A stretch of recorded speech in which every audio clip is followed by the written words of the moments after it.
Welcome to meeting number 18 of the Standing Committee on Foreign Affairs and International Development. Pursuant to the motion adopted on April 25th, the committee is meeting with a delegation from the Central Tibetan Administration. As always, interpretation is available through the globe icon at the bottom of your screen, and for members participating in person, keep in mind the Board of Internal Economy's guidelines for mask use and health protocols. I would like to take this opportunity to remind all participants to this meeting that screenshots or taking photos of your screen is not permitted. Before speaking, please wait until I recognize you by name. When speaking, please speak slowly and clearly. When you're not speaking, your mic should be on mute.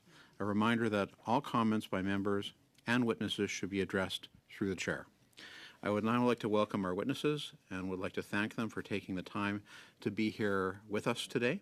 At the table, we have Sikyong Penpa Tsering, President of the Central Tibetan Administration, the Venerable Tenzin Rabyal, Abbot of the Panchen Lama Monastery, and Dr. Namgyal Chodap, representative of His Holiness the Dalai Lama at the Office of Tibet in Washington. I'd like to recognize that we also have several other members of the delegation in our audience today, and I thank them as well. Sikyong, I would like to turn the floor over to you for 5 minutes for your opening statement. Please proceed.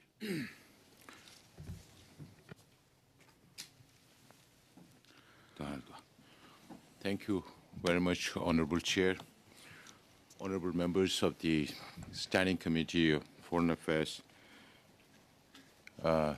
Committee. Thank you very much for this opportunity to present the case of Panchen Rinpoche and the status of Tibet and our analysis of the situation that concerns Tibet. Before I hand over the floor to my colleague Sigyap Rinpoche, who is the abbot of the Dashil Humbo Monastery, the traditional seat of the Panchen Lamas through many centuries. I just would like to say that this is a representative case of many other Tibetans who also suffer the same fate.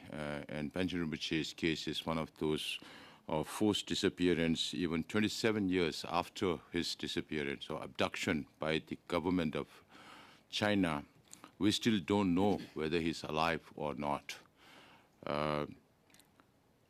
The Chinese government always says that he is hale and hearty and he doesn't want to be disturbed. So at least if there is some evidence of whether he is alive or not, that would be soothing for the Tibetans. We know that this is a political decision by the Chinese government because this also concerns the reincarnation of His Holiness the Dalai Lama, because there are reciprocal recognition of reincarnation between His Holiness the Dalai Lama and the Panchen Lamas. I personally feel that China made a big mistake, tactical mistake, but by not recognizing Gendin Chögyin Nyima, the young boy who was recognized by His Holiness the Dalai Lama. If China had done that, they would have Gendin Chögyin Nyima under their control as of today, not the boy selected by the Chinese government and not recognized by the Tibetan people. Even now, if you go to Lhasa, you will not see picture of the Chinese selected Panchen Lama. You will see only the picture of the 10th Panchen Lama. So that is symbolic of Tibetans' non-recognition of China's selection of the Panchen Lama. We know for a fact that he has not been, if he is alive, he has not been given any religious training to take on his traditional religious leadership next to His Holiness the Dalai Lama, thereby incapacitating him in any way even if he is free and even if he is alive and he is left free in the future. They made sure that he will not be able to perform his religious duties, deprived of his traditional religious teachings. So before I go over to other issues, I would request the chair to allow Sigib Rinpoche, the abbot of Tashlumbu Monastery, to present the case of Panchen Lama. And after that, if the chair allows, then I will touch on other issues that concerns the issue of Tibet or the Sino-Tibet conflict. Thank you again, Chair, for the opportunity. Please proceed, sir.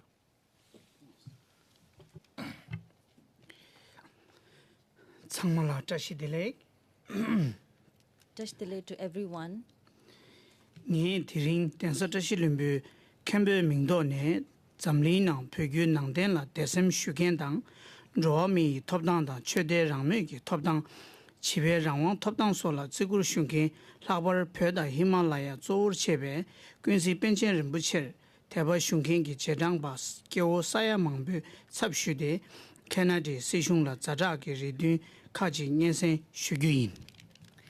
As the abbot of Tashilumbu Monastery, I would like to take this opportunity today to make some fervent appeals to the Canadian government on behalf of the millions of disciples of His Holiness the Panchen Lama in Canada, Tibet, Himalayan regions, etc.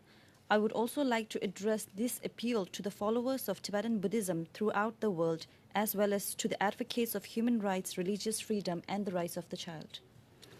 Tacha gyana shungi tsele gewe tamzhawo pyo nangi nedang nirishin hajang tabdu dan zada cheru choshin yu.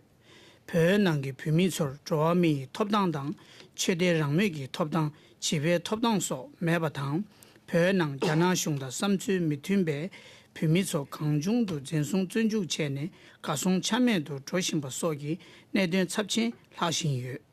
Tiringdir nge pimi pyo mimangi teba shuyu ki lachin kunsi penchen kundin chukjikba gendun chukin ima chok kukor dan cheba kasong chame do gyurwe korki nedun da tene pedu shudu che gyuyin. Currently, we see the Chinese government undertaking ruthless and restrictive policies in Tibet. The situation is worsening day by day. We see human rights being trampled, religious freedom and rights of the child being denied. Those Tibetans who disagree with the Chinese government are being arbitrarily detained and many being disappeared. So today I would like to explain this situation in Tibet in the context of the disappearance of an eminent spiritual leader, the 11th Panchen Lama Gyenden Chögying Nyima. Taeyang chilo chikdung gubge gyaju gyagulor pyojon shigatzer pyogi lachin penchen kundin chuba chimbo chok loburdo kongbo zobare. Chikdung gubge gubju konga tawa nga be tse chubshingin Kongsa Kyamgen Chumbo Cho ne, Kangi Tensa Tashilumbu Dang, Pyo Mimangi Ngwende Shin, Pyo Najul Hari Zongdo Chuyungbe, Kyo Gendun Chugi Nima Cho, Nga Sui Kyawa, Penche Yabse Namni Penzu Yangse Ngunzi, Shure So Lalob Ki Tewe, Kungden Lu Yu To, Chojo Ki Lu Sui Shizar Shade, Penche Kundin Chube Yangse Du, Chume Ngunzi, Seda Naware. In 1989, the 10th Panchen Lama died suddenly and mysteriously while in the town of Shigadze in Tibet, where our main Tashilumbu monastery is located. Subsequently, as per Tibetan Buddhist Convention, His Holiness the Dalai Lama announced on May 14, 1995, his recognition of Gyenden Chögying Nyima from Nakchu in Tibet as the unmistaken reincarnation. This was also in accordance with the historical tradition of His Holiness the Dalai Lama and the Panchen Lama, referred to as the father and son, being involved with the recognition of each other as well as in their teacher-student relationship. Wengyang Yin Sumgi Chede, Chidong Gubja Gubju Konga Tawanga Be Tse Chubdungi, Gyana Shungi Konglo Chukle Masunbe Penchen Kundin Chukchiba Kendun Chugi Nima Chodang, Kongi Yavyung Kukor the Cheba Zenti Chede Tabar Melo Nishu Zabdin Ring Kasong Chame du Kyurye. Maze Chidong Gubja Gubju Konga Lor Gyana Shungi Rang Samsung Pegi Ngasu Chulu Ledun La Kangjung Teju Chede Kensen Nobur Sewe Chugu Shenji Wong Yu Ki Penchen Kundin Chukchiba Junso Chede Tila Kwene Tu Tatang Koba Tse 첩시기 라처 폐주 땅다 동시여. However, sadly, 3 days after the announcement, on May 17, 1995, the Chinese authorities detained the less than 6-year-old Gendun Chögyinima, his parents, and entourage. They have not been seen since then, and 27 years have passed. To make matters worse, later in 1995, the Chinese government interfered in our religious process and forcefully appointed a child by the name of Gyaltsen Norbu as a fake 11th Panchen Lama. Since then, he is being used as a political tool by the Chinese government. 테르땡 맞저 샘섭 첨배 권에 캐나다 초소다 세숑라 레디 전생아 진시 슈교인. Therefore, with great concern, I would like to make the following 5 appeals to the Canadian Parliament and the administration. 당보 캐나다 세숑네 멜로니슈 잡된링 가송 참여도 규배 벽이 벤첸을 무체 군대 축지버 견디 추기님의 초기 자자 내당 셰도 용규 야나도 캐나다 슝접 미네 벤첸을 무체당 우수 제대 투답기 슝제 팀접 댐뱀낭답 용 슈규. First, I urge the Canadian Parliament to pass a motion urging the Canadian government to mandate the ambassador to China to meet with the 11th Panchen Lama and ascertain his whereabouts and well-being. 니바 캐나다 세숑네 벤첸 견디 추기님의 초라 공로 투네체 다바르 멜로니슈 잡된링 조미 톱당다 최대랑메 집에 톱당소 돌나 조대 조숨토 시제 조와 미리기 톱당 자원의 매배 원시 천다기 생다리 비탑용 슈규인. Second, I urge the Canadian government to honor the 11th Panchen Lama with an award recognizing him as a victim of enforced disappearance for 27 years and as someone who has been denied of his human rights, religious freedom, rights of a child, and other fundamental rights of movement, residency, and action. 숨바 캐나다의 저조소 군시 벤첸 림부지 초 뉴르도 르드 용답소 체동 갑교 춘실 꾸이 총가는 임물 송지 랭귀시 배나용 슈규인. Third, in order to enable his early release and as a way to draw attention to his situation, I urge the Canadian Parliament to observe the birthday of the 11th Panchen Lama. 시바 멜로니슈 잡든 가송 참여도 결배 벤첸 림부지 영시 최십 초중기 원진 90 차례 림부지 위 표현한 강중도 진송尊주 제배 첩시 전반은 제도 르드 용답소 갑교 낭로 슈규당. 표현난게 내당 타동야 하장기 자자 임배 타바르 표미 갸당 업중 업준 삼기 랑루 메세게 탑람 때네 갸나숑라 시외외고 지신유 빼나니주 설셔소 딜로 친다 니베체 니슝아니 랑루 니슈 장아 임배 표기 나슌 샤바 창원 노부당 딜로 친다 순베체 니슈 잡등이 랑루 개주 개지 라페베 개보 잡등이 표현한 랑루 메세체유 공주 랑기 제베 최소 르당네 표현한게 우에게 강의 셋업소 냠제 개조당 잠내 미망 살 개베 제신 예베 캐나다 슝조네 표현한 우에 강의 가 뉴르도 셋업소 나르웨 갑줄 슈첸낭로 슈규인. Fourth, I also appeal to the Canadian government to actively call for the release of Chade Rinpoche, a Lama of the Tashilumbu Monastery, who was the head of the search committee for the 11th Panchen Lama, as well as many other Tibetan political prisoners. On account of the dire situation inside Tibet, Tibetans have been resorting to acts of self-immolations, the latest being a 25-year-old Tibetan singer Tsawang Nobu on February 25th and an 81-year-old man Tabun on March 27 this year. At least 157 Tibetans have sacrificed their most cherished lives in order to draw the attention of the international community, including the United Nations, to the critical situation in Tibet. Therefore, I urge the Canadian government to respond positively to their plea. 나바 표 미망게 원데 진노 공사 겸괴 전부초 뉴르도 별라 펩 툭탑당 공기 공실 예배 님의 오멜람기 표된 시주라 모투 갑교낭로 슈규인. Fifth, the aspiration of the Tibetans in Tibet is for His Holiness the Dalai Lama to be able to return to Tibet at the earliest. Therefore, I urge the Canadian government to consider taking concrete initiatives to support His Holiness the Dalai Lama and the Central Tibetan Administration to enable the resolution of Sino-Tibet conflict through the mutually beneficial middle way approach. 다발 캐나다 슝조네 표현도 잡줄 숙제 낭다 낭심을 투지체 수교당 마세 공동의 예산 수입에 된세나 대된 겨우 사야망배 생관담 제외 망주의 톱당 제외 레디 시지 임배 캐나다 슝조네 표현한 게 의욕이 자자 강의 셋업소 잡줄 나위 숙제 낭중 알아 이체 템보유 The Canadian people and government have been consistently supporting the Tibetan people, so I take this opportunity to express my sincere gratitude. The 5-point appeal I have made today are in one way also connected to the well-being of the several million believers and connected to democratic rights of individuals. I have firm belief that the Canadian government will consider the reality of the Tibetan situation, particularly on the issue of Panchen Lama, and consider my appeals positively. 타마데 잠리나 땐도 시대 연외 레와다 면음슈유 토시엔 Finally, may peace prevail on earth, and thank you all very much. Well, thank you very much for your opening and profound submission. We have a number of members of Parliament who will have questions of you now. So we're going to proceed. First up is MP Garnet Genius for 6 minutes. Please proceed, sir. Thank you so much, Mr. Chair. It's such an honor to be with you today. Thank you for joining us.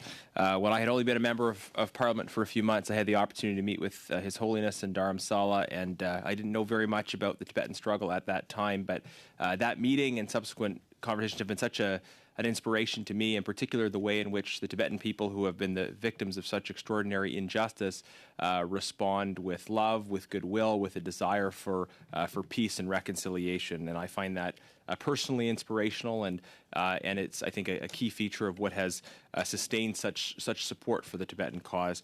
So be assured of my continuing support. We take note of the important points and suggestions made with respect to the Panchen Lama, and I assure you that I will continue to advocate for his release and for the Government of Canada to be actively engaged, and will review the specific suggestions that you made. I want to share that our party has advocated a number of points that are of particular importance around religious freedom. One is we've consistently advocated the reopening of the Office of Religious Freedom as a real center of excellence and a focal point for advocating for religious freedom around the world. And we see various ways in which the Chinese government is attacking the religious freedom of Tibetans and of other communities in China. We also have proposed in the last election having a publicly published list of prisoners of conscience of particular concern as a way of highlighting some of these ongoing cases. It's great to hear the Tibetan language spoken, because one key feature of the repression that we see is the attacks on language. The number of the fact that young people in Tibet now are forced into schools where the language of instruction is not their own language. So I wonder if maybe just to start off my questions, if you could speak specifically to the issue of language and education in Tibet and concerns about the attacks on the Tibetan language.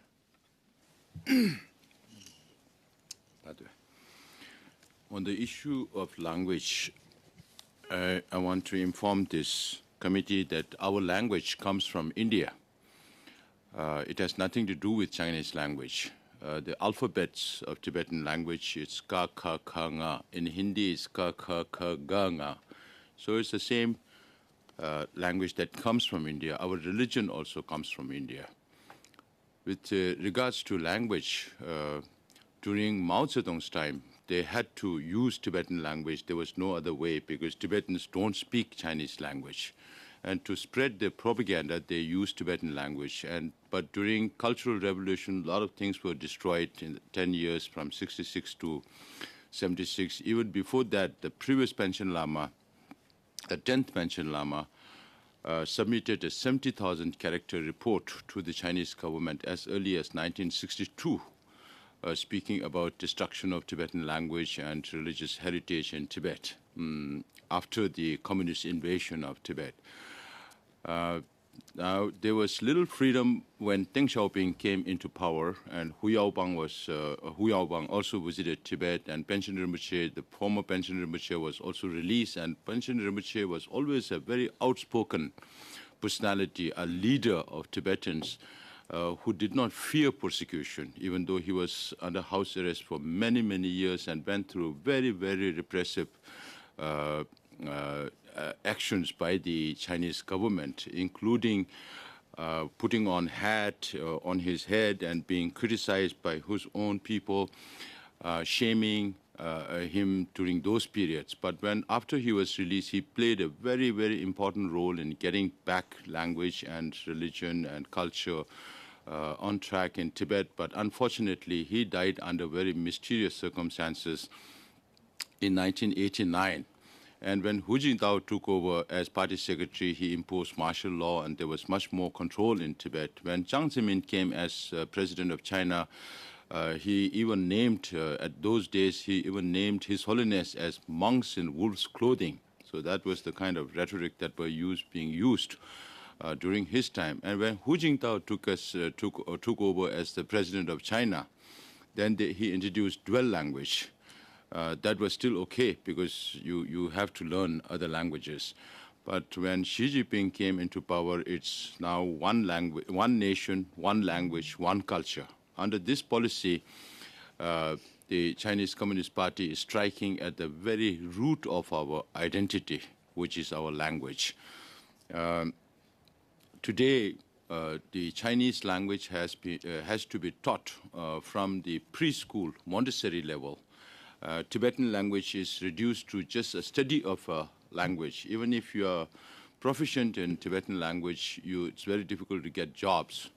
I'm sorry, Seok-Young, I need to just jump in because of a constraint in my time. Before my time wraps up, colleagues, there's been discussions, and I think this will be a matter of quick support, but we've been asked about our support for reopening, pushing for the resumption of dialogue.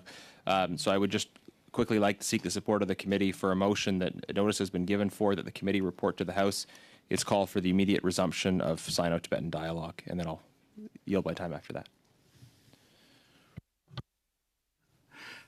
Thank you, Mr. Genius, for your motion. Is there any debate on the motion? Mr. Oliphant to put his hand up? Yes. Proceed. Thank you, Mr. Chair, and I want to thank Mr. Jennings for the motion. We are in agreement with the sentiment of the motion. It does build on something, and I'm just looking at Mr. Bergeron as well, because it is very similar to a motion that we worked on last year, or year and a half ago, and then he presented in the House attempting to get unanimous consent, which didn't have unanimous consent. And I think that some of the depth that was in the motion that Mr. Bergeron put in the House may be helpful to be added to this motion. And it's in that one, it calls for dialogue between representatives of the Tibetan people, His Holiness the Dalai Lama, or his representatives, the Central Tibetan Administration, and the government of the People's Republic of China, with a view to enabling Tibet to exercise genuine autonomy within the framework of the Chinese Constitution. I think it was a fuller statement, and it involved a number of parties, and that was Mr. Virani was also helpful in shaping that motion. And so I think if we could move towards that motion, I think it would be a better understanding, and because a lot of people just won't know what the middle way is or what something is. So I think that motion that we worked on, I think that was at maybe Canada-China Committee, not Foreign Affairs Committee, if I'm correct. So that would be, and I was going to do this later. I thought this would come up later in the meeting, so I haven't had time to write that out as an amendment, but you're kind of getting the point. I printed off the unanimous consent motion you, Mr. Bergeron, presented last year. My other concern is, because we will, I believe, be all in agreement with it, I would hope that we could take the motion and issue a press release or a media release on this as a statement from our committee, that we would do it And I suggest that instead of presenting it to the House, because I don't want to, I want to move this quickly. I want to get it done. I think I don't want to waste time in the House later if it comes back for concurrence, those kinds of things. I would like to get this out as a statement that we all agree on and present unanimity on it. I think, especially after the testimony we've heard today. So I could read that motion if it's helpful. I have a copy of it if that's helpful for the clerk as well. And it's sort of amending it to read this. And I could read it again if people wanted to hear it. Perhaps maybe give the wording to the clerk. Okay. And then we can have it sent out. Just 1 second. I have do I take a point of order over the next speaker? How does it work? I do? Okay. Mr. Genuous, point of I just order. wonder if there would be unanimous consent to adjourn debate on this for the time being, if people want to do some wordsmithing, and then we That's not can a point come of back to it. order. I'm seeking unanimous consent, so it is a. Okay, well, that was going to be my intervention. I think that out of respect Sure, for the yeah. witnesses, we should do this later. I'll recognize Ms. Bendayan. But Thank you, Mr. Chair. I was wondering if we could proceed with the questions that the witnesses came here Sure. to answer and do this debate later in the meeting. yeah, I think we should circle back to the wording of the motion towards the end of the meeting. Next, we have MP Arif Farani for 6 minutes of questions. At 5 minutes and 30 seconds, I will just say into the mic 30 seconds. And just in terms of clarifying my own position with respect to the Sino-Tibetan dialogue, I was in favor of it when it came before the Canada-China Committee. I'm in favor of it at all times. It is something that is critical in terms of resuming. So just let me be clear about that. First of all, Tujiche Gadinche, thank you for being here. Sikyong, thank you, Rinpoche La. It is very critical what you are talking about today, and we are very pleased to have you here in the committee providing this testimony. On behalf of the thousands of Tibetan Canadians I represent, and on behalf of the thousands of Tibetan Canadians that I've interacted with in this country, I wanted to talk to you first about the Panchen Lama. And I think it should be clear to everyone that the Panchen Lama is not the heir to the throne of the Dalai Lama, but they work in conjunction. One recognizes the other's incarnation, and that when we say that the Chinese have taken control of the Panchen Lama and forced him to disappear and named a replacement, that what they're doing is trying to take control of the succession. So in the event of His Holiness's passing, they would attempt to control the reincarnation, which to me strikes at the core of what we're talking about when we talk about religious freedom. And that is clearly what is at issue here. You know that the Canadian government has been long-standing in its position about the whereabouts of the Panchen Lama, going back to 1995. In 1998, 1,000 birthday cards were delivered by Canadian children to the Panchen Lama, which on what would have been approximately his 9th birthday. Even as recently as 2016, 2017, we were making formal representations in this regard. We will continue to do that as parliamentarians. I will continue to do that on behalf of my constituents, and I think everyone here in this committee will continue to speak to that issue. But can you tell me, with respect to the succession issue, what do you foresee as the dangers with respect to not identifying and locating the Panchen Lama and ascertaining his whereabouts? If that is not done immediately, what is the danger that that presents? And if you could just respond in about 60 seconds, because I have a few other questions, please.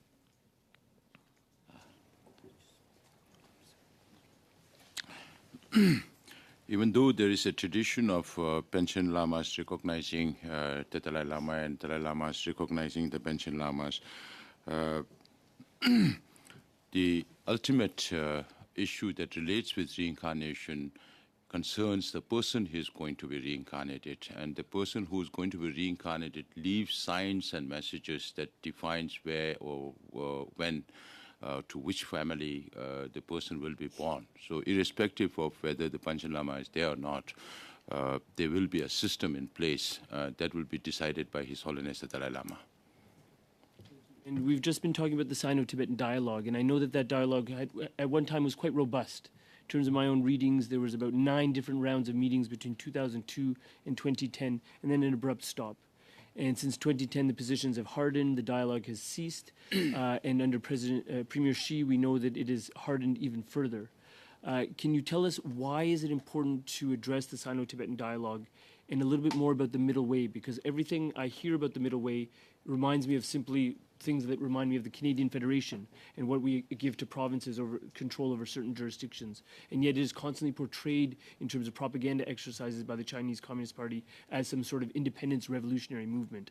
I do not think it is that, but can you address that, Si Keong, about the nature of the middle way approach and what is meant to be achieved under the Sino-Tibetan dialogue? With the permission of the chair, I would like to take a little more time on this because this is one of the most important issue that concerns us, the Sino-Tibet conflict. Since 2010, there have been no traction whatsoever from the Chinese side. They stopped because the reason why, now in hindsight, we know for a fact that the reason why they wanted to resume or start dialogue in 2002 was mainly to see that Tibetans don't protest the coming out party of China, that is the 2008 Olympics. So therefore, the dialogue went on for some time, but there was no concrete result out of that. And since 2010, it stopped. Therefore, as you all know, I took over the responsibility of Si Keong on May 27th last year, and there was pandemic, and I could not travel to other countries except for Italy and Switzerland last November. And this time, before coming here, we had a series of one roundtable meeting with our friends in Europe to understand the situation, the current situation in Ukraine, post-Ukraine implications to the world, a new world order that might emerge, and see how Europeans would look at China under those circumstances. So it was quite educating for me, and then I went on to have meetings because this time I visited the United States on the invitation of Speaker Pelosi, and we have had series of meetings with Undersecretary Azra Zeya, who was appointed by the Biden administration not even 1 year into coming into office. At the level of undersecretary, because under Obama administration it was undersecretary, then it went down to assistant secretary during Trump administration. Now it's elevated back to undersecretary, and she will be very soon visiting Dharamsala after my return to Dharamsala and meet with His Holiness and see how our administration works. She also helped organize a roundtable meeting with ambassadors where the Canadian Deputy Chief of Mission was also present, because the idea was to see how like-minded countries can come together on the dialogue, resumption of dialogue. And then we also met with Kurt Campbell of the National Security Council, responsible for Indo-Pacific, and we had a series of meetings in the Congress, including a very long meeting with Speaker Pelosi and ranking members of both House Foreign Affairs Committee and Senate Foreign Relations Committee. Now, we feel that there should be a change in the narrative, because Chinese propaganda and narrative is so strong that they make it believe as if Tibet has been part of China since time immemorial. And they have the manpower and the resources to do that. And people don't study about Tibetan history. But I would like to note that this book, the Tibet Brief 2020, written by Michael Van Wall van Praag, his last assignment was a professor at Stanford, and he's expert on international law and on the history of Tibet. So unfortunately, most of the sources of information for the Western world regarding the history of Asia comes from China, particularly East Asia, comes from Chinese sources. What he did in this book over the last 10 years, working with about 70 experts from inner Asia, not just China, but Japan, Russia, Mongolia, Uyghur, and Central Asian countries, he concludes that whether it's to do with the Mongolian order, and when he says Mongolian order, our relation with China has been there from 7th to 9th century, and at that time Tibet was a big empire, having conquered the Chinese capital Xi'an those days and up to Samarkand in Uzbekistan today. So Tibet was a big empire. Then we had 400 years of disintegration, and during those periods we had relations with the Mongols from 1220 onwards, and even the appointment... Sorry, I'm sorry to interrupt. Just out of fairness, we have so many members who want to ask questions. Perhaps you could continue with your explanation in concert with the questions from all the members. I want to make sure that everybody has a chance to get in. It's been close to, well, over 8 minutes rounds. We usually have 6-minute rounds in the first. So I'm going to move on to our next member of Parliament, MP Stéphane Bergeron, for his question. Thank you. Merci, Monsieur. Thank you, Mr. Chair. As the Tibetan language, to the Tibetan language as the core of the Tibetan identity. So if you will allow me, I will speak in my own language, which is French. So put on your earpiece, in order to have simultaneous translation. Monsieur le Président. Mr. Chair, the Sikyong asked us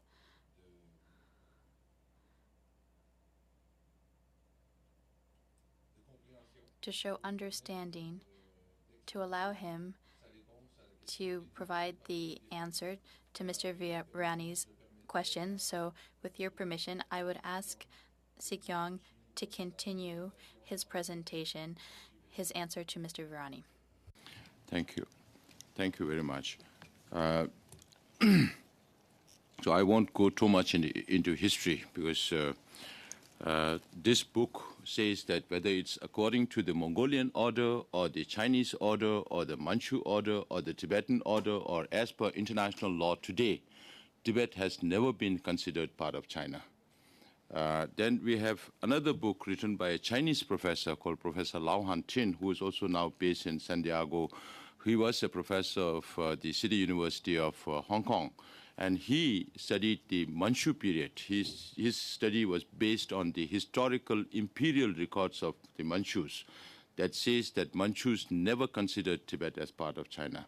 So therefore, Chinese narrative to the international community is misleading, and now it is important that the countries recognize the historical independent status of Tibet. By that, I do not mean to say that we are going to change our position from middle way approach to independence. But when countries say that Tibet is part of PRC, then you are going against international law, because the one agreement that we have with China is the 1951 17-point agreement that was signed under duress after the invasion of Tibet in 1950, and that is illegal and unfair.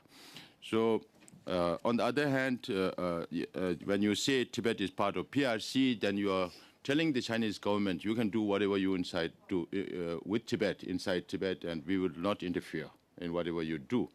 On the other hand, countries also support negotiation between His Holiness the Dalai Lama's representative or CTA leadership with the Chinese government, and we find this a contradiction, because there is no leverage for the middle way approach. The people don't realize that His Holiness has climbed down from independence to the middle way approach, which is seeking autonomy for Tibet, for the Tibetan people to be able to preserve their language, culture, religion, way of life, and their environment, which is also very important, not only for the Tibetans, but to the whole region. Therefore, we urge the governments to change their position if possible, and if it is not possible, please do not repeat this statement that Tibet is part of PRC. When you do that, then you are kowtowing to the Chinese. You are listening to the command of the Chinese, and China respects only strength, not weakness. If countries want to be the pony, they'll write you again and again. They'll write you again and again, and they will not respect you at all. If you are able to stand up, and I request you to read this book, and the translation of the Chinese version will also be coming out soon. And these are latest books. We are not talking about Tibetans. His Holiness has always said that when Chinese put this precondition that His Holiness should say Tibet is part of People's Republic of China, they also put the precondition that His Holiness should say Taiwan is part of China. And His Holiness cannot represent the Taiwanese people. And His Holiness said this answer, that I'm not a historian. Let us leave history to historians. And this is what historians are talking about, the history of Tibet. But His Holiness is very pragmatic, and we look at the reality of the situation inside Tibet. And for us, what is more important is the preservation of the very identity of the Tibetan people. Therefore, I urge governments particularly Canadian government, not to repeat this statement that Tibet is part of PRC, kowtowing to the Chinese government. Thank you. I think, Mr. Bergeron, you have another just under 2 minutes. Merci, Monsieur le Président. Thank you, Mr. Chair. You referred earlier to Taiwan. I'll note that in the room we have the representative from Taiwan in Ottawa. So thank you for your presence, Mr. Chen. In August 2020, we received your predecessor, Sikyang Langseng Sangay, who was very critical of the behavior of the People's Republic of China towards Tibet and Hong Kong in particular, but surprised us by having a lot of optimism. And it's with that in mind that I had presented, in the wake of the discussions that were held at the Special Committee on Canada-China, that I presented in the House the motion Mr. Oliphant read earlier.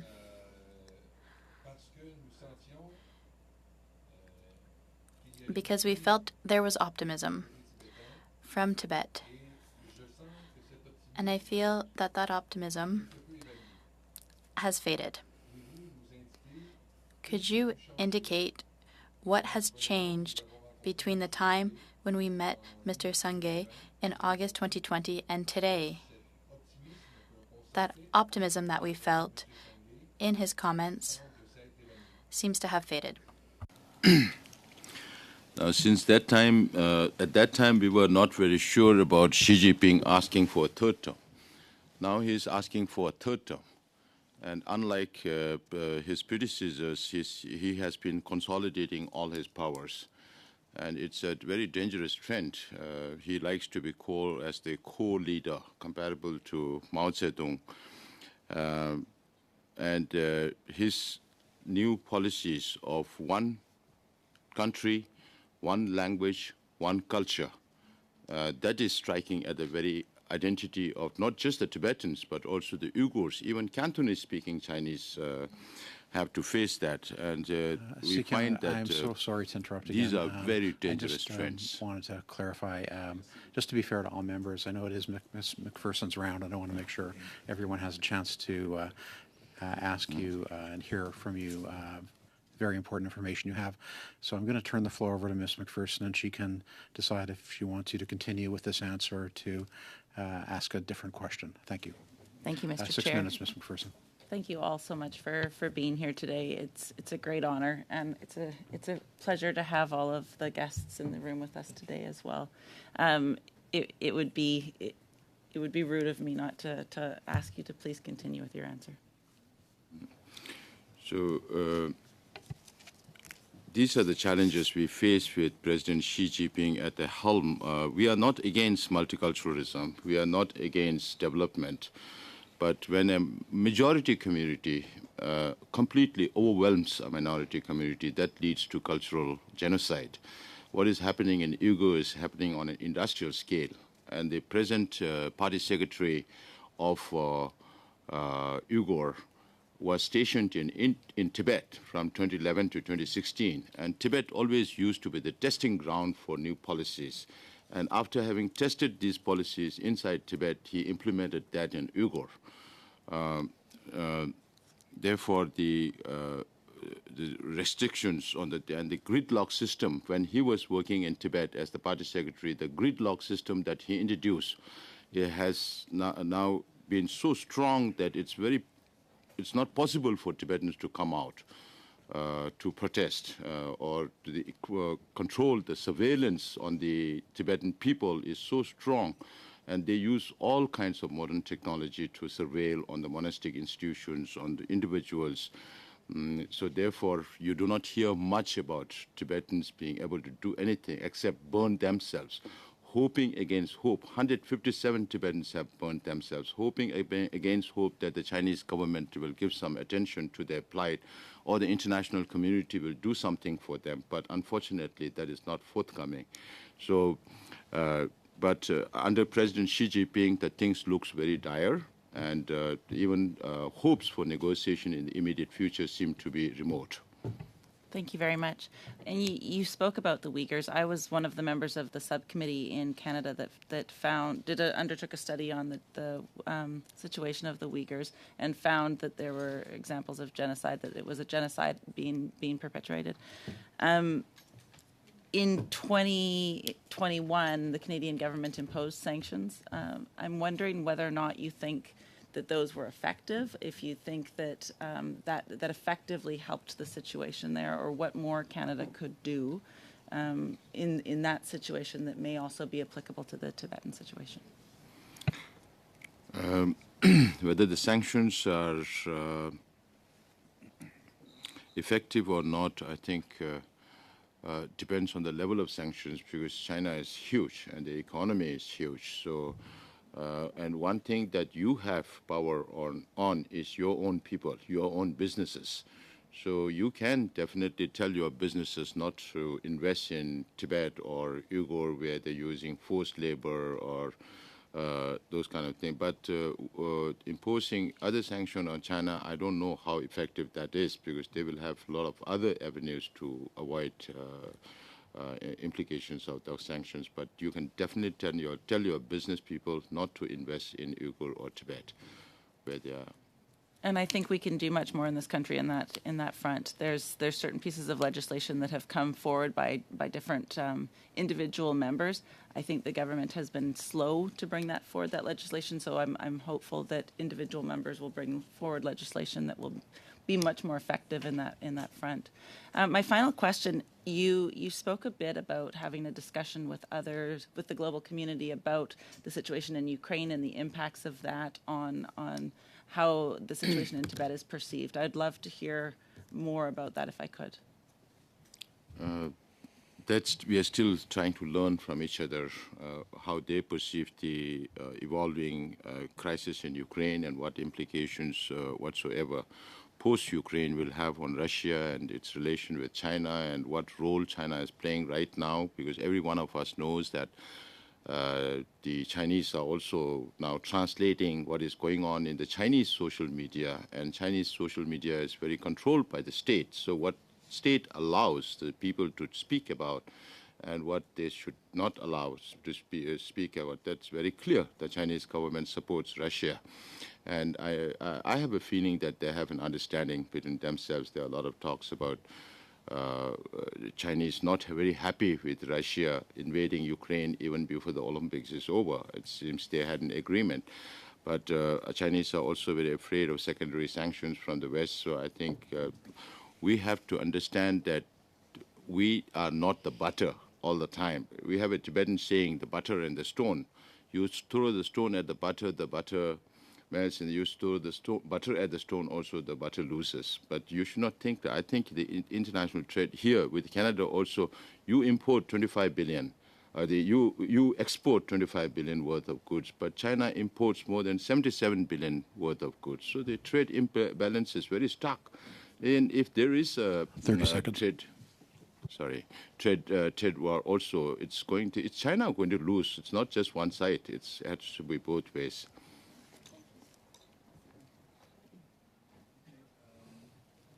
Second round, 5-minute rounds and 2.5-minute rounds. First up is MP Abutiev. Please proceed, sir. Well, good afternoon, and thank you for your visit today and the delegation that you have. Human rights violations is number one issue that being practiced by China against the Tibet region and the people there. All kind of denial of fundamental rights, whether rights to freedom, expressions, to believe, to practice, and also to freedom of movement. But in this course of history, it seems like the stronger China gets, the more the violation is increasing toward that specific region.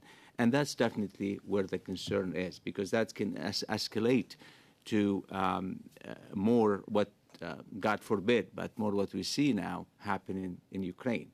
How do you see the future moving forward based on the China getting stronger and getting more aggressive on the world stage, not just in the region, but definitely since Tibet is, on the geography is there. How do you see the future? I feel there is a lot of insecurity on the part of China. Their belligerence against India, keeping the hotspots going on in Taiwan and South China Sea. I try to analyze the situation, understand the geopolitical and geostrategic issues as much as possible, but I see no other reason for them to do all this apart from keeping Communist Party alive. So if there is no Communist Party, there is no international relations, there is no international trade. We have been talking about China's violations for over so many years, so many decades, but only now the international community is waking up to the reality. So I think it's time for recalibration of your policies to understand that China is not going to be a responsible power, however strong they become. But then there is also this Achilles heel of China, where they feel very, very insecure because they spend more money on internal security than external security. That itself is symbolic of the deep distrust between the rulers and the ruled. So when the Communist Party is threatened, then they are going to definitely do something with India or Taiwan or South China Sea to instill nationalism for the Communist Party to survive. Diplomatic efforts to explain or to make the awareness better on the world stage among many countries is definitely noticeable. And that's going to also require the leadership, a continuity on the leadership on your side, and that's another concern. So where do you see that golden time, the golden moment that's going to come? Because it will happen in the course of history where the opportunity comes for an improvement, could be a historic improvement for the region. It's very difficult to predict when it's going to happen, but as Buddhists, we believe in impermanence. Just as Westerners say, change is the only constant. But the question is when the change is going to come. So we are watching the situation, and then whenever there's an opportunity, we should be able to seize it, but then we need the support of the international community also, with all the like-minded countries coming together, not just one or two countries supporting.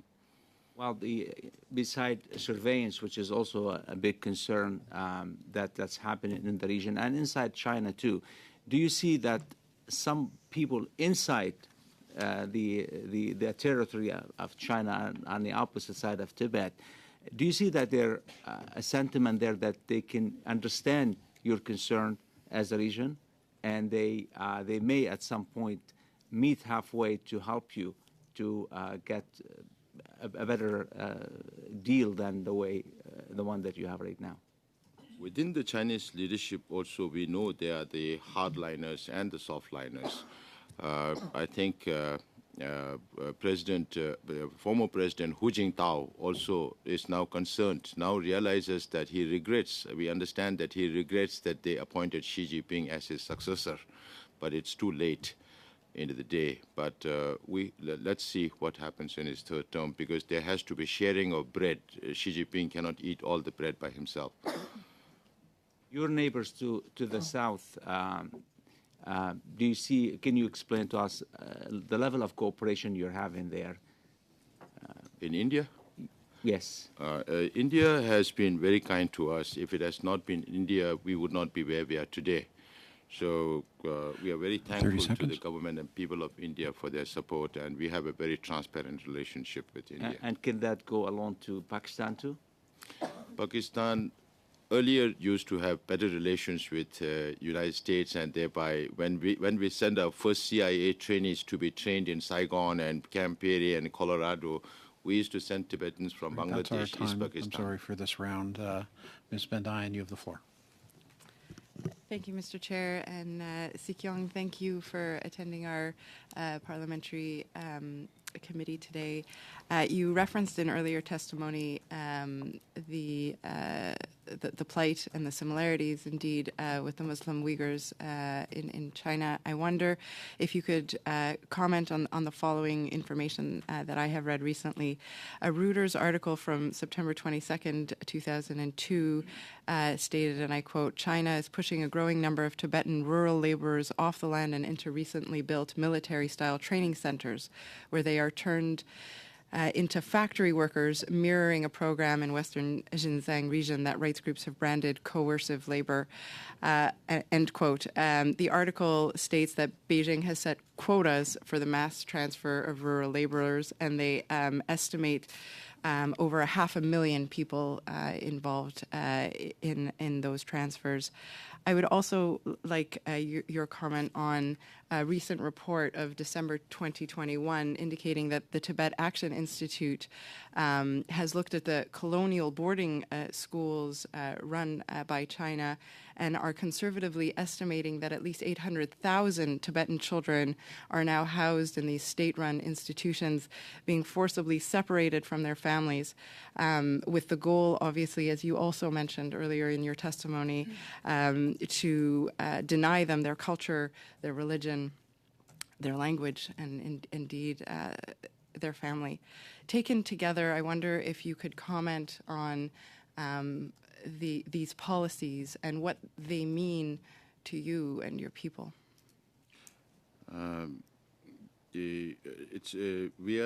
After I assumed office, we are focusing a lot more on studying the situation inside Tibet. So because we don't want to be misinforming the international community as to what is happening there. So we're still in the process of developing the information management system, information gathering and processing and repackaging and doing it for the advocacy work. But the Tibet Action Institute report is very, very concerning because they're talking about 78% of Tibetan students being put in boarding schools. And when you point that out to the Chinese, they always point fingers at the United States government for how they treated the natives or the Canadian government for how they treated their First Nations. United States and Canada realizes its mistake and are making up for it. China knows that it's wrong, but they still do it in Tibet. That's very unfortunate. Thank you, sir. Just this week here in Canada and indeed in many countries around the world, we observed World Press Freedom Day. It was on May 3rd. And that day recognizes the importance of free media and journalistic freedom. I wonder, Sikyong, if you can comment on the current state of press freedom in Tibet. According to Freedom House, Tibet is the second country with the least freedom, including access to information and media. So the one big concern, China always tells something to the international community and they tell something to their domestic audience. So these, unless there is freedom of information and access to journalists about what's happening there, and that's also the reason why things are not coming out of Tibet. You forget about journalists, but even ordinary Tibetans, if they are caught sending out any information out of Tibet, then you are caught. If you receive information into Tibet, and if you don't redistribute that, still you are safe. But if you redistribute that, then you land in serious problem. So free flow of information, I think, should be the basis to find, to free not just the Tibetan people, but also the whole of China from the grip of Chinese propaganda. Thank you. And do you fear yourself facing any sanctions for coming here to speak to us and to others about what is going on in Tibet? They cannot do anything to me because they anyway don't allow us to come into Tibet. So, and my distant relatives, I don't know whether they know about them or not. I haven't seen them for my life. I have never been to Tibet. So to fulfill my emotional needs, I try to go to the border areas and see Tibet through the fences. So there's nothing that Chinese government can do to me unless they send somebody to kill me. There's nothing they can do to me. I don't fear any sanctions. Would you like to return to Tibet one day, sir? Happily. That's what we are looking forward to. But unfortunately, it doesn't look very likely pretty soon. But we are working towards that. Ms. Bandayan, that's 5 minutes. Now we're going to go to Mr. Bergeron for 2 minutes, 30 seconds. Please proceed, sir. Merci. Thank you, Mr. Chair. Sikyong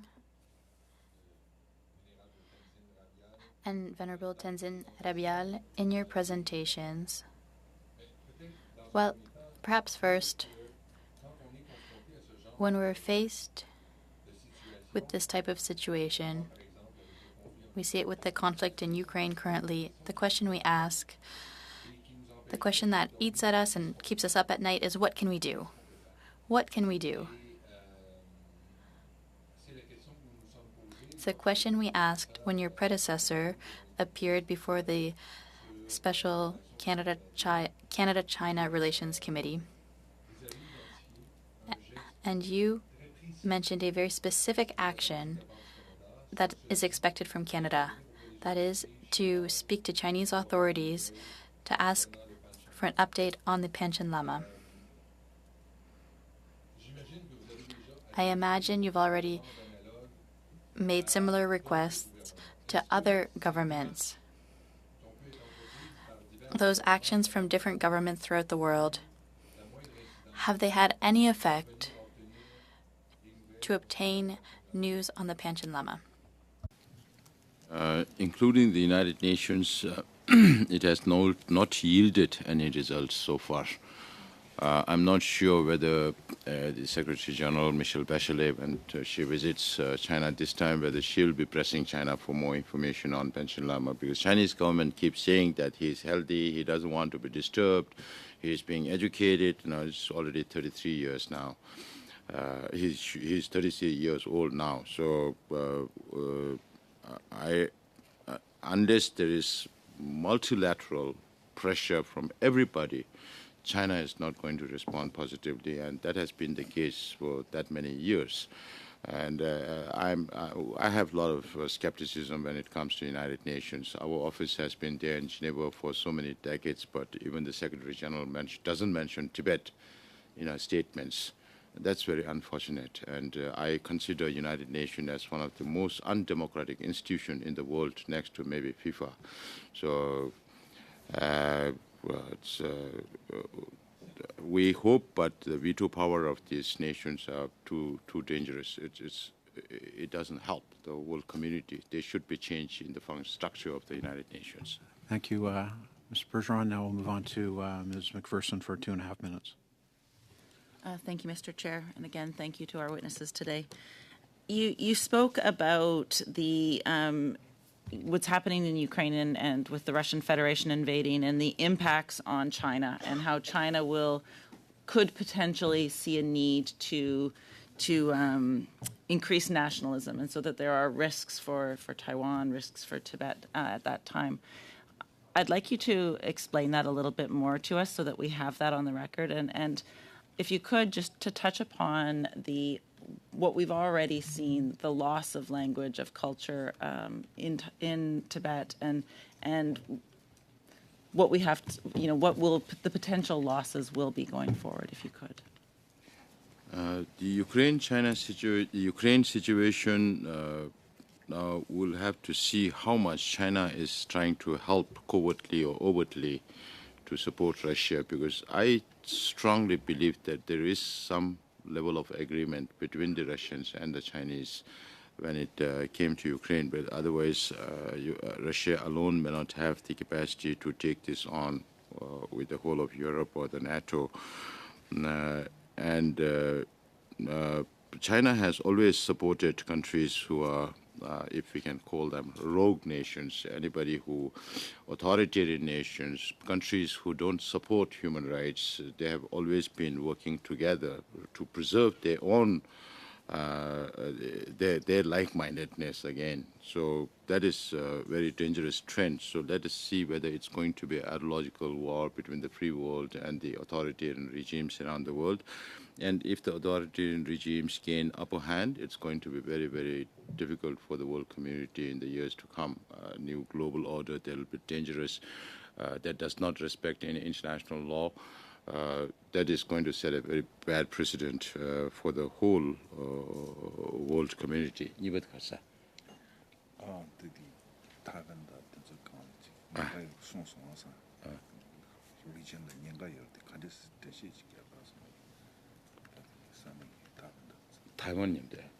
And the impacts on, if you could give some impacts on the further impacts that will have on Tibet. Further impacts on language and culture. The more China becomes stronger and aligns with other authoritarian countries, then this will lead to more stronger laws. Even now, they are already reinterpreting the Chinese constitution when it comes to language and culture. What is provided there in the Chinese constitution and what is being implemented on the ground are totally two different things. That is what Chinese always do. Sorry, I have because to communism is move on always to our built next on question. lies. Mr. Chong, you have the floor for 5 minutes. Thank you, Mr. Chair. Thank you for appearing in front of our committee. In March of last year, the Government of Canada announced sanctions against certain Chinese officials for their participation in gross and systemic human rights violations against the Uyghur Muslim minority in Xinjiang province in China, just north of Tibet. So I have two questions. First, how do you view the effectiveness of these sanctions against these particular Chinese officials and entities? And secondly, what is the likelihood that applying similar sanctions against Chinese officials in the Tibetan Autonomous Region would improve the human rights record of the PRC in Tibet? Again, one has to understand how Communist China functions. Communist China functions based on the authorities that comes from the central level. So if you have to sanction the leaders in Uyghur, their actions are also approved by the central leadership. So then you will have to start sanctioning from the president himself. Then only will there be some impact. Otherwise, sanctioning officials at the lower level alone does not help because they have the support of the central leadership, and they don't mind, and some people don't mind going out of their country, so it doesn't help just not granting them visas. But China uses visa always as a very important tool to bar people from speaking out against Chinese human rights abuses and other issues. So if there has to be sanctions, the sanctions has to begin from the top level. That is how communist government functions. Thank you. Just over a year ago, Canada's ambassador to China, Ambassador Dominic Barton, visited Lhasa from the 26th to the 30th of October in 2020, the first visit by a Canadian government official to Tibet since 2015. My question is, given the highly controlled nature of these organized trips by the PRC to Tibet, how do you view their effectiveness? Do you think they are trips that Canadian government and other government officials from other democracies should participate in, or do you view them as a tool of propaganda? It is definitely a tool of propaganda. I don't know how much the ambassador has been briefed about the situation inside Tibet before his visit, but then I think you need a lot more briefing because these are all conducted tours by the government who wants the ambassadors or visitors to see only those places and institutions and the people they want them to see.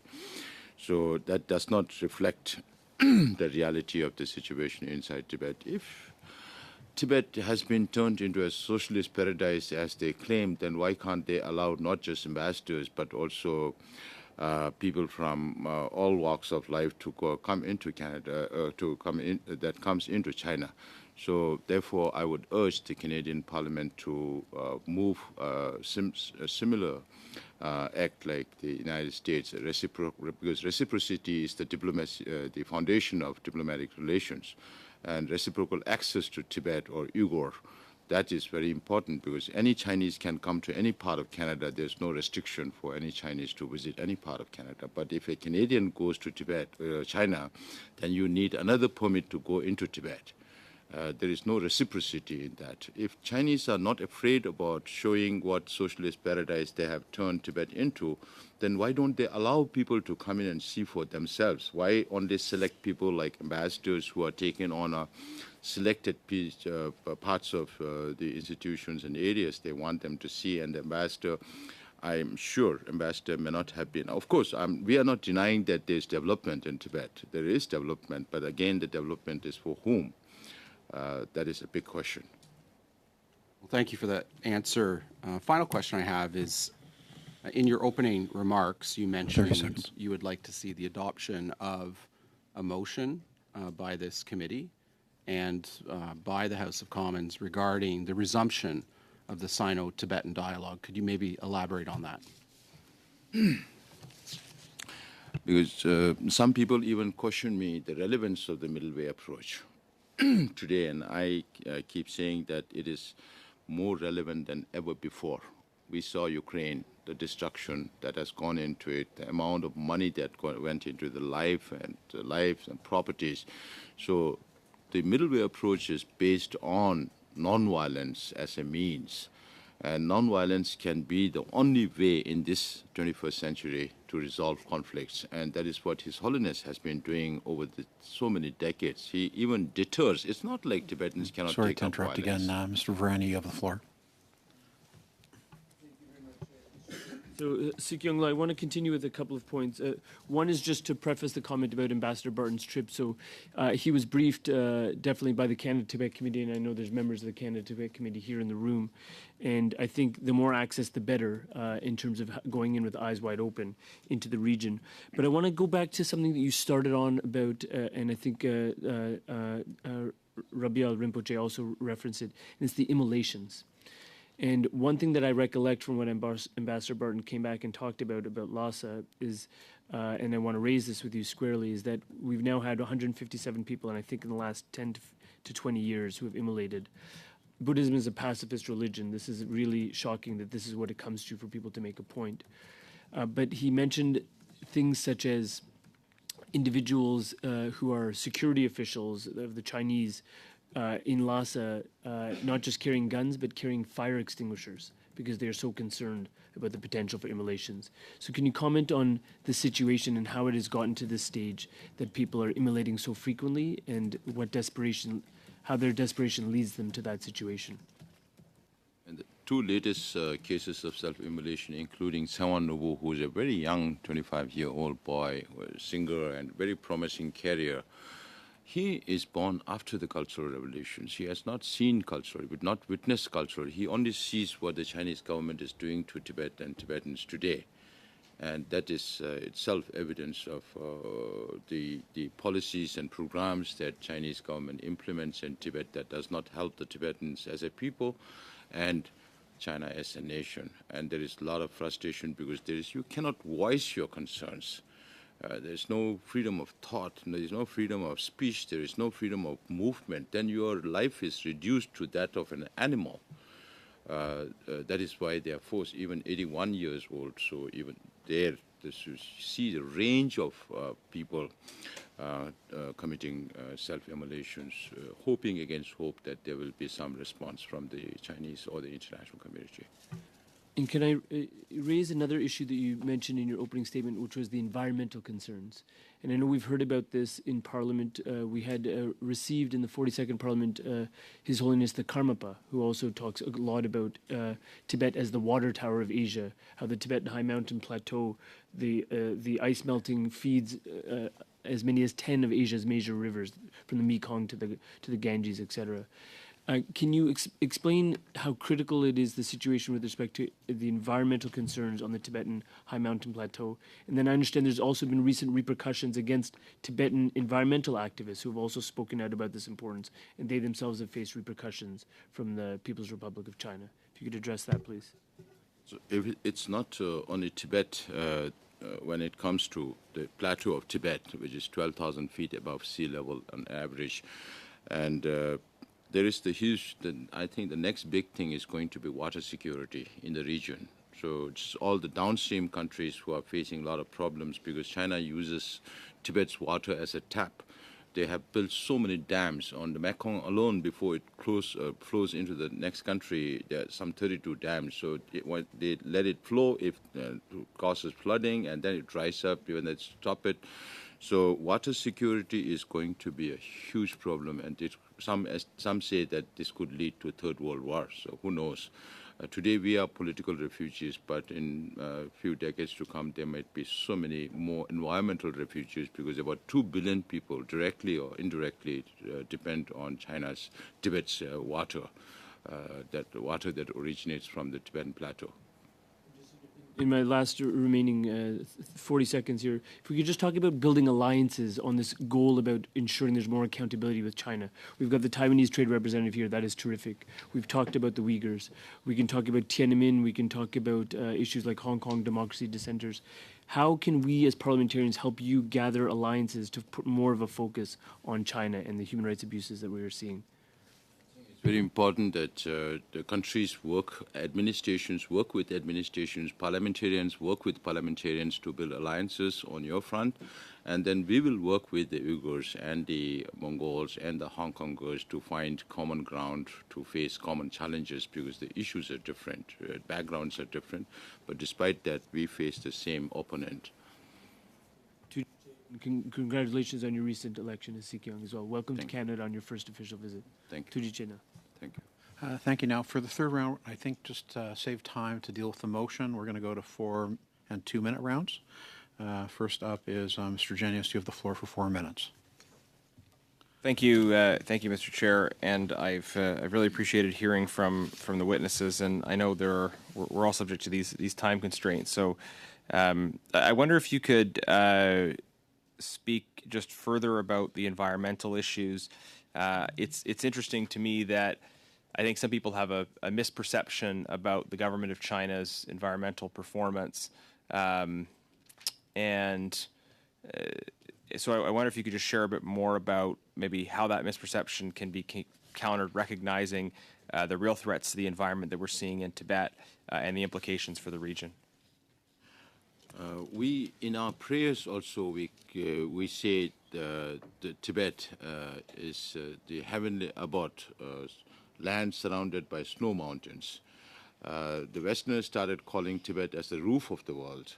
The Asians started calling Tibet as the water tower of Asia. Now the Chinese environmental scientists call Tibet as the third pole, because Tibet has the largest amount of glaciers and permafrost that feeds all these major rivers that flows into Pakistan, India, Bangladesh, Burma, Laos, Cambodia, Thailand, Vietnam, and into China itself. And all the 50% of the water in China is polluted.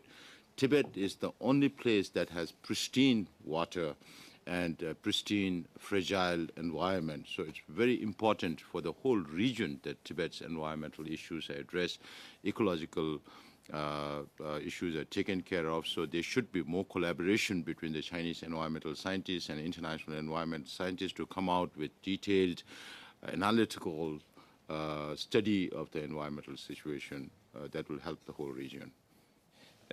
Thank you, Sikyong, and it might be worthwhile next time you're in Canada to have you meet with the Environment Committee, because I know these issues are very important and we can pursue them further. One of the issues that we've been highlighting is concerns about foreign state-backed interference in Canada and other countries around the world, the impact that this has on the Tibetan community, the Uyghur community, and really Canadians of all backgrounds who are raising concerns about human rights and about aggressive actions by the Chinese government and by other foreign states. could you share your perspective on efforts by the Chinese government to influence events beyond its borders and concerns that we're hearing specifically from Tibetan Canadians about those influences being present here in Canada? Now, transnational repression has become a term which was not there earlier. China always talks about Tibet, Uyghur being domestic issues, internal affairs, where they don't want the international community to interfere. But on the other hand, now they have made the United Work Front very, very proactive in the international community. This organization used to be responsible for creating problem within the nationalities within China. But now it has extended its arms beyond China through the transnational repression. You have witnessed here in the form of Chimilhamo, by using the Students and Scholars Association, by the consulates and the embassies, and we really urge the Canadian government to protect your own people, your own citizens when they face such repressions. And whenever we have cases, we'll definitely be reporting to your authorities. 30 seconds. Thank you. Well, I appreciate you mentioning the case of Chimilhamo. She was a graduate of the parliamentary internship program we have here for Tibetan young people, and I think many of us here participate in that program. It's great to see the contribution to Parliament and to so many other walks of life that are being made by Tibetan Canadians and all the things they go on to do. Advocating for the Tibetan cause, yes, but contributing to Canadian life in so many other ways. So once again, I want to thank you for being here, and I just recognize the contribution of the Tibetan Canadian community as well. Thanks. Mr. McKay, you have the floor for 4 minutes. Thank you, Chair, and good to see you again, Sung. 2 questions. The first question has to do with a comment you just made about China spending more money on its internal security than it spends on its external security. I think we have some feel for the expenditures on external security, which is a massive amount of money. But I'd be curious as to how much money is actually getting spent on internal security, and where is it getting spent? I don't have the exact numbers right now. I will be happy to submit a report on this, but much of the money is spent on state security, whether it's to do with the functions of the security apparatus that are in Tibet, with the United Work Front, with the intelligence, with the surveillance systems that are placed in all the monasteries and individuals. So all that adds up to more money being spent in Tibet than in other regions of China, because they consider Tibet as always a very sensitive area. These are the areas they spend money on.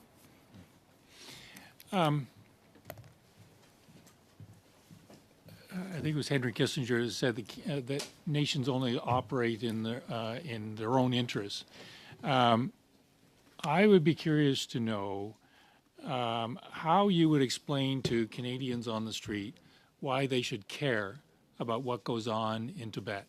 Why is it in Canada's interest to pay attention to what is happening in Tibet, and for that matter, other regions in and around China, which are quite foreign to most Canadians, and in some instances Canadians would be hard pressed to find Tibet on a map.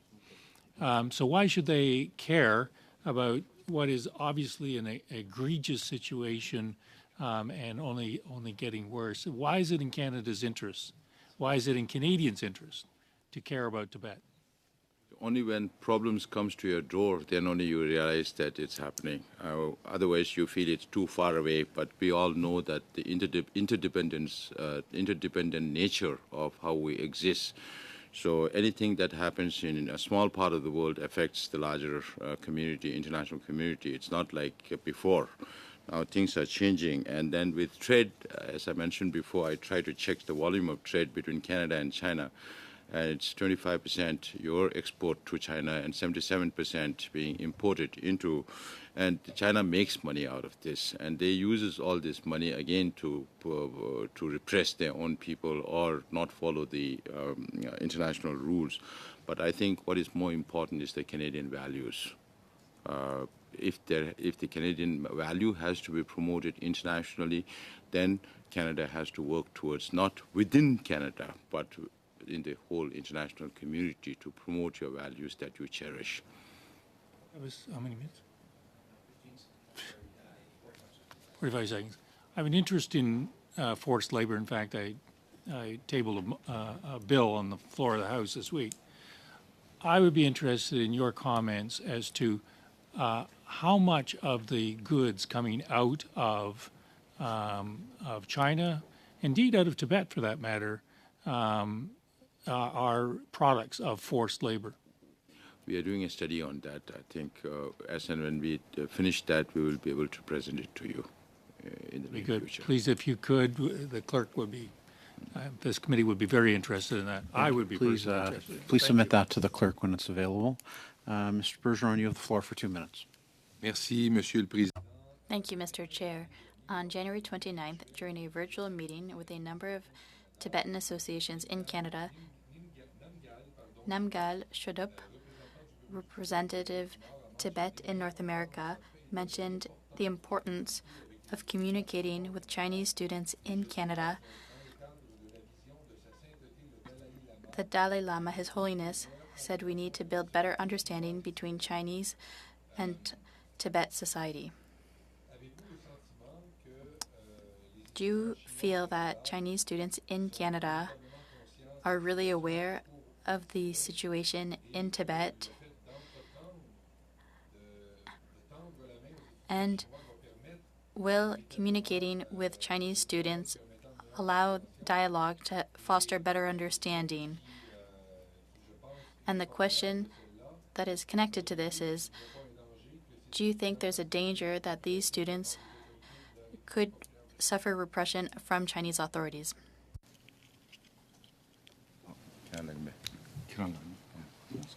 Yeah, we always try to reach out to the Chinese. As His Holiness always says, we are not against the Chinese people, because Chinese are also human beings, just as we are. So every human being needs happiness. That's why during all our meetings in Washington, D.C., in New York, and on Sunday in Toronto also, I'll be meeting with another 60, 70 Chinese.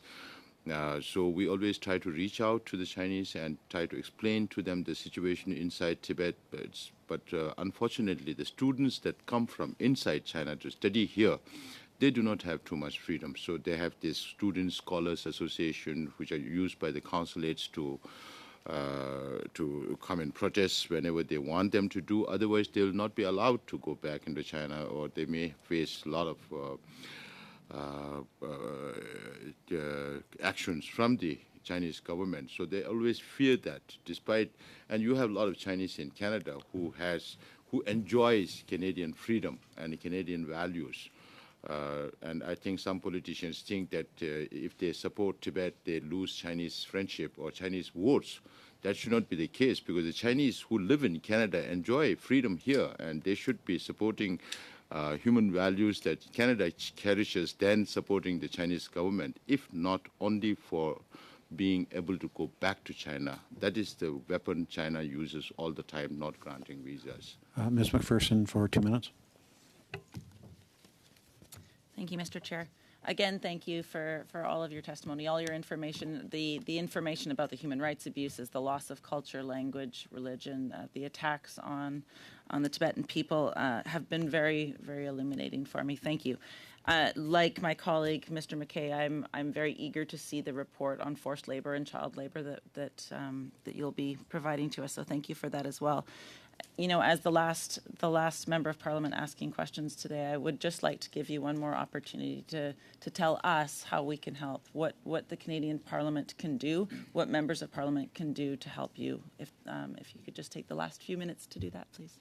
To start with, if you can adopt a Reciprocal Access to Tibet Act, then we can take on from there on larger issues. And till such a time that there is a political solution to the Sino-Tibet conflict, one of my job is to keep my community compact together. We are witnessing a lot of demographic and social changes and also challenges that we face because of that.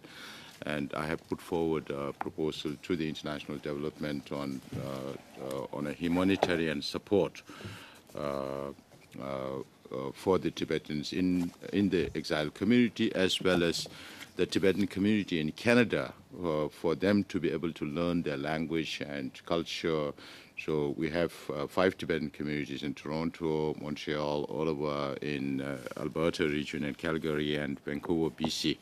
And I will also make it a point to present to you this book later. I think it's lying with the Wallenberg institution, so this will be forwarded to you. And there is also a suggestion on policy recommendations for course correct. So if you go through that, I think we can save a little more time for practical actions that Canadians can take. Very much. Thank you. Thank you. I think we're going to move on to the motion now. So let's continue debate on the motion. Oh, well, the meeting is still on. The meeting is not adjourned.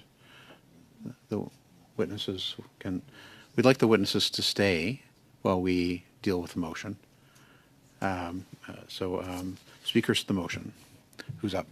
Mr. Chair, I'm not sure if that decision is debatable, but I think out of respect for the witnesses, while we engage in this discussion, it would be more appropriate for the witnesses to be released. Well, it's. I think I was hoping everyone would get a picture with them before we're done. So I don't really want them to leave. So, but they're welcome to. If they're willing to stay till we're done with the motion for a picture, then. I wouldn't mind standing up for a picture and then coming back to debate.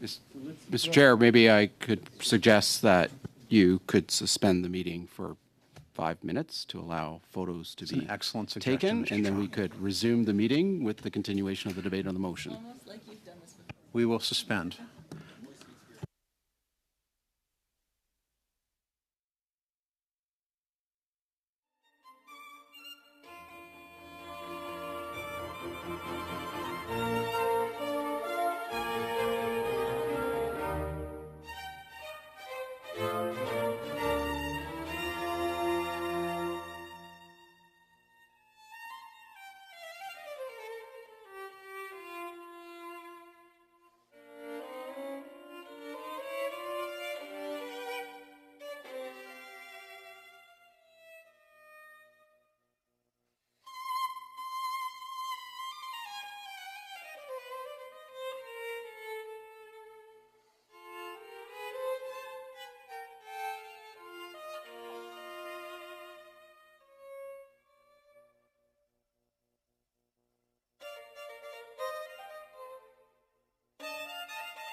we're now resuming the meeting, so we are live.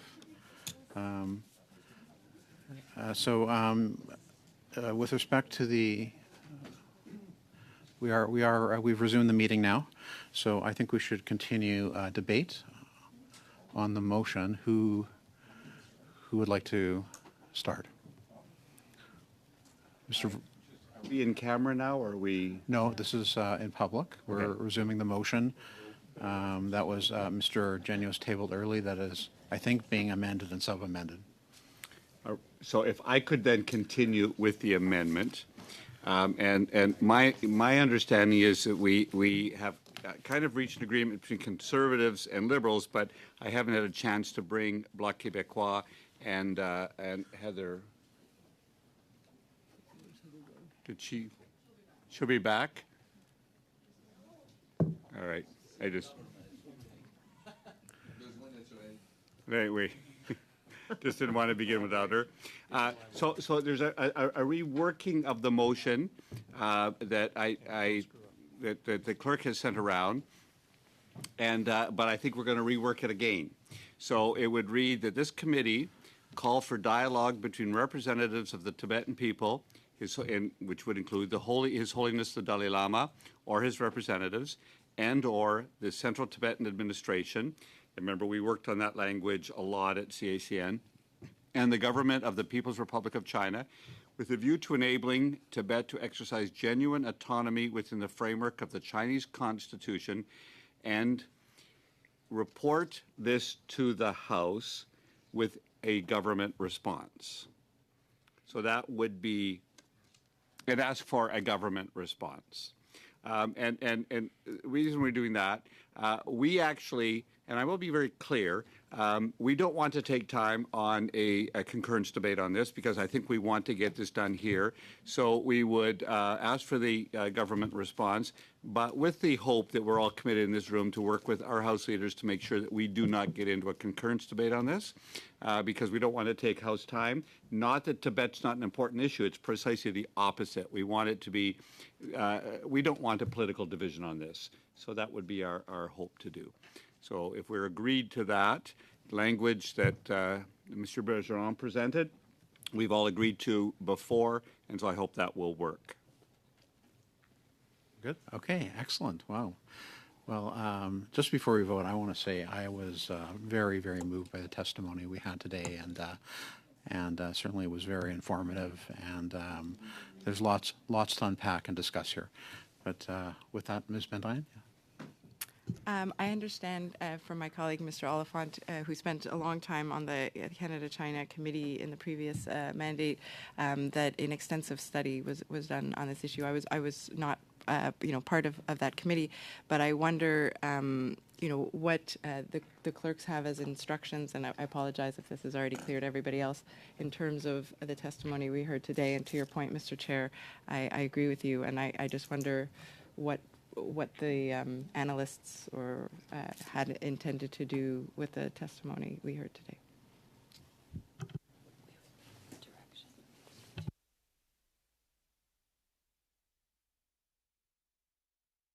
That's the problem.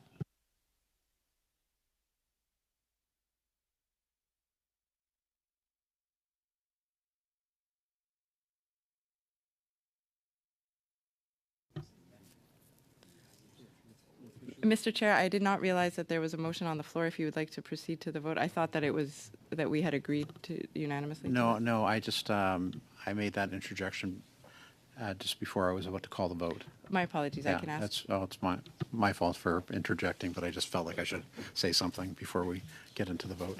But so why don't we vote on the motion? Sounds like everyone's on the same. Sorry, we're voting on the amendment. Okay.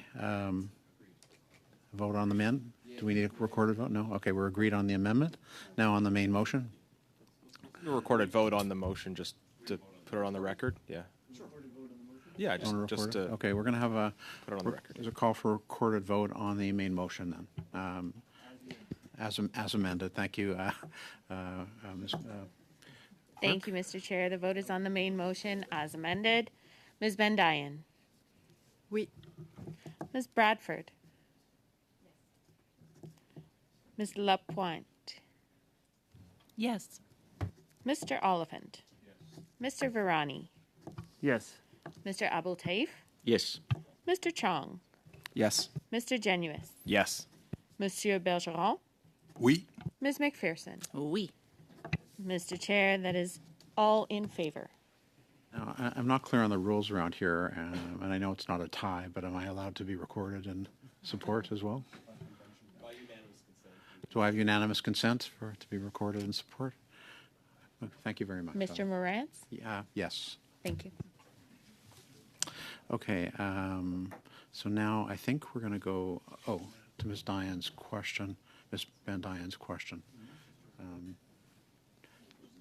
Je peux le répéter si vous voulez. C'était simplement. I can repeat it if you want. It was just to see what the analysts, if they had the intention of preparing something specific with the testimony we heard today. And what do you propose as options for the committee? I'm told that the analysts would need direction from us as to what to produce. I don't know if a formal report could be done. We have the motion, and there is, of course, the transcript of the discussion in Hansard's. So I'm not sure what else, unless anyone has anything in mind. Mr. Abouteif? Thank you, Chair. This meeting was a public meeting, wasn't it? Yes. Okay. So if public meeting, I think we're going to be questioned over the content of it, and it would be nice if the committee put a report on that for the records, because it's a public info already. Mr. Bergeron? Monsieur le Président. Mr. Chair, correct me if I'm mistaken, but from my understanding, when we heard Mr. Sangay, the motion from Mr. Oliphant was tabled in the House as a report from the committee. So we could do exactly the same thing this time. Consider the motion that we just adopted as a report from the committee tabled in the House of Commons. And that would be it. That's all. Oh, that's already been agreed to. I think what Ms. Bendian is asking, if there's anything, and Mr. Abouteif is, if there's anything in addition the committee could produce regarding the testimony we've heard today.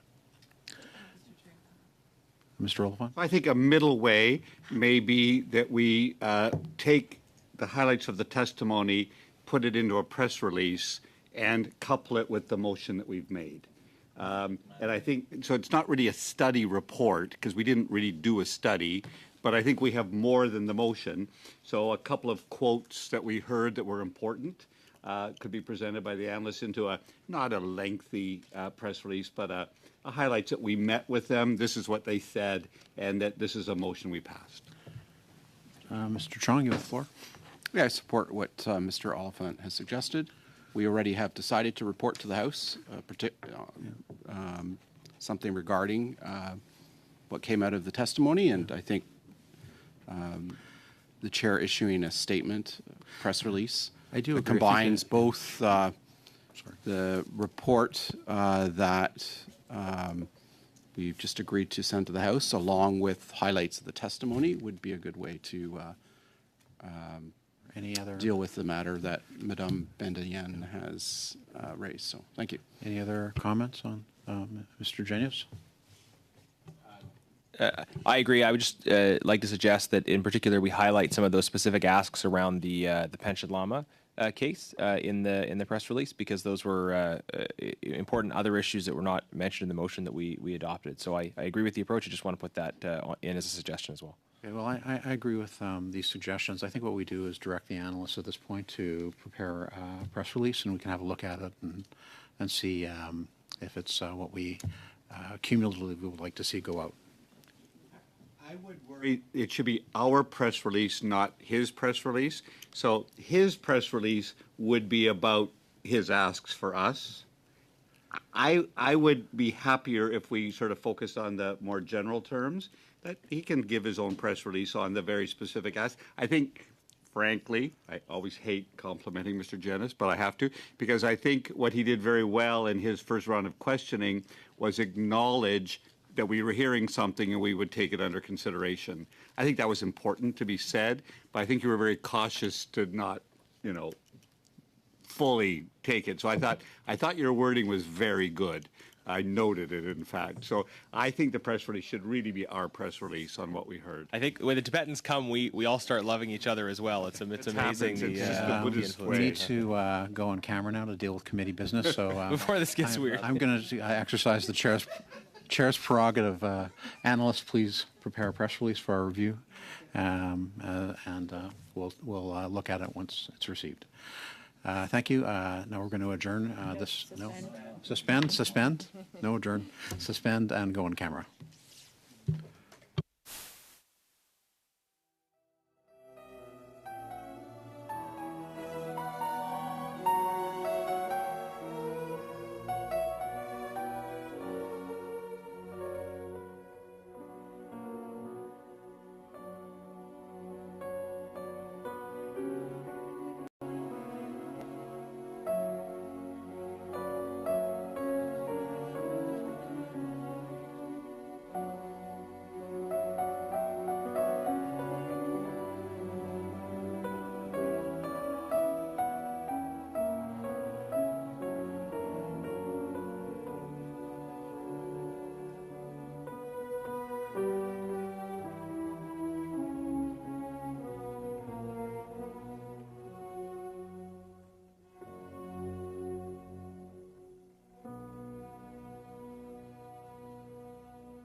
you.